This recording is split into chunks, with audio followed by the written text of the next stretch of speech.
Hey guys, welcome back to the channel. Today we've come all the way up to beautiful County Louth to learn all about getting off-grid in suburbia.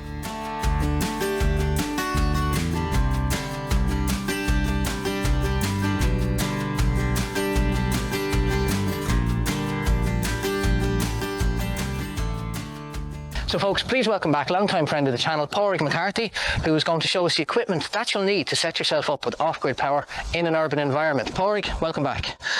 So we're standing right in front of them, Padraig. Let's talk about them first. This is one of your solar arrays.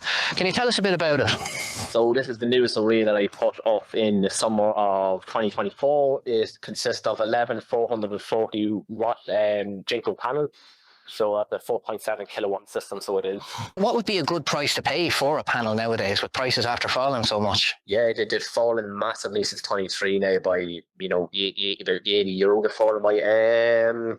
Look, it depends on the wattage of panels. So wattage of panels kind of vary from 435 to about 450, 460 watts a minute. So okay. A good price including VAT would probably be like 60, 70 euro. That's a hell of a lot of a drop though, even in the last 2 years, price wise, that's pretty good. You were talking 135 in the end of 2020. Okay. In 2020. Nice. When the whole war happened in Ukraine and the Red China Sea thing happened as well, we're kind of using that. Okay. Excuse in my There's a lot of excuses around these days.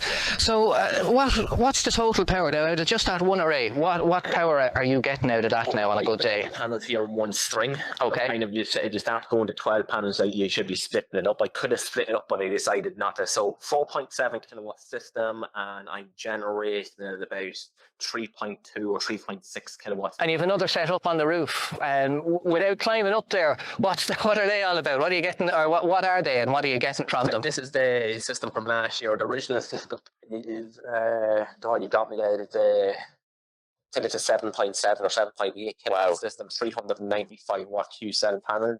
Very good, very good. 70 panels in that. Will we go and have a look at the inverters then and the batteries that you're using for those panels? Here we are up in the heart of the operation. So this is one of your inverters, Porig, is that right? What is this? So this is it's not the original inverter, but it's from the original system. Okay. So this is the main one on the roof, the 17 panels. I think it's a 7.7 kilowatt system or there. And then this standard dual inverter here with two string MPPT is the one. It's for the 11 panels. Yes, the 11 panels on the facade system. So that's what that is. Okay. Yeah. And how have you got the two of them now linked into your house? So they both have got their own AC separate supply going down to the fuse board. So AC disconnect there and there, two AC isolators.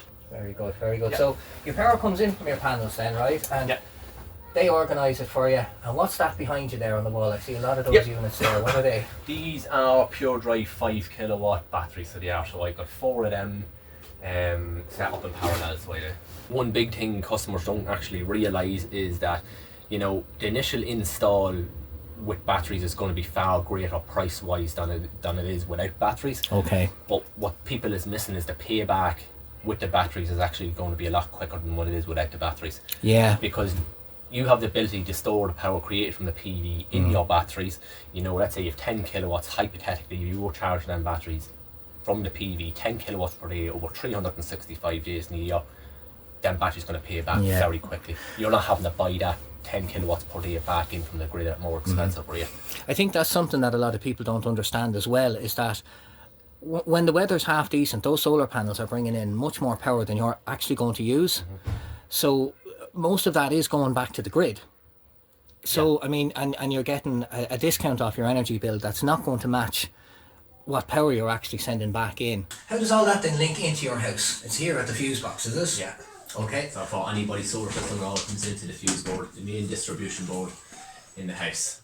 It's a big 63 amp breaker basically, and you switch that on, and if you need to isolate from the grid, then you can switch off the 63 amp breaker that's coming in from the grid. Is that right? Yeah. And that's your whole house then completely isolated from the grid. The grid is safe for the technicians to work on, and you're still running everything as normal. So that's what's the most important thing here for me was, could it be done and could it be done safely for recce or safe electric? I want my house to remain signed off by electricians and to be still insured. Yeah. So there was a lot of detail and a lot of homework to be done on this to see could it be done to stick within safe electric regulations, and it could be. So I have that now officially signed off. So here we are on the laptop, and you can monitor everything through this. Yes. Here you can go down to big statistical graphs and see what your output. If there's any faults, you can access things from there and have full reports and breakdowns, and basically live monitoring on the whole lot as you go. So there you are, folks. There's an example of all the equipment that you'll need to get off grid, be it in suburbia or no matter where you are in the world. So Porig, thank you so much for showing us your stuff. It's been great for you to have us down, and wonderful to see it all up and working. It's a fantastic setup, I must say. So thank you very much. Thanks, Michael. Great seeing you again, of course. So folks, if you have any questions for Porig, any specifics that you'd like to know, do let us know down in the comments below, and Porig will answer your questions for you and help you out there. Other than that, until next time, guys, we'll see you in the next one.